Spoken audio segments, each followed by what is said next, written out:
Hello বন্ধুরা, শিখা কিচেনে আপনাদের সকলকেই ওয়েলকাম। তা আজকে আমি লাল শাক করব। তার আগে আমি শাকগুলোকে ভালো করে ছাড়িয়ে নিই। তারপরে ছাড়িয়ে নিয়ে আমি ধুয়ে কাটবো, কেটে দেখাবো। বন্ধুরা দেখুন, আমি শাকটাকে ধুয়ে কেটে নিয়েছি।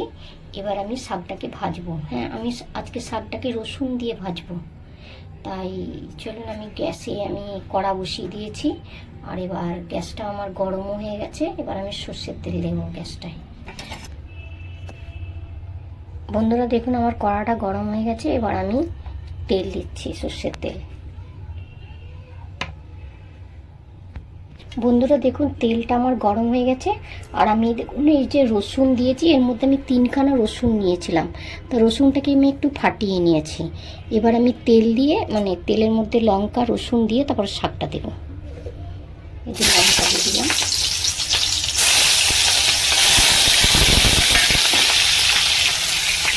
এবার আমি শাকটা দিব।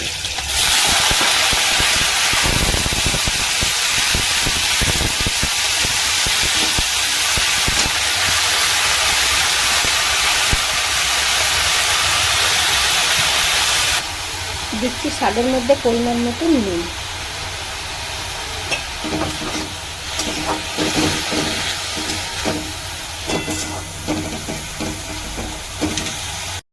বন্ধুরা দেখুন, আমার শাকটা প্রায় ভাজা হয়ে গেছে। এবার আমি একটুখানি সামান্য চিনি দিচ্ছি।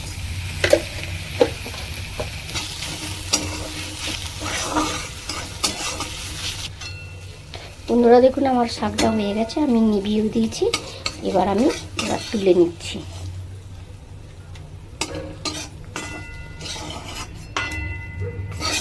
বন্ধুরা দেখুন, আমার শাকটা হয়ে গেল। আর আমি যেভাবে শাকটা ভেজে দেখালাম সেইভাবে ভেজে খাবেন। আর খেয়ে ভালো লাগলে অবশ্যই লাইক কমেন্ট শেয়ার করবেন। আর সকলে ভালো থাকবেন। টাটা।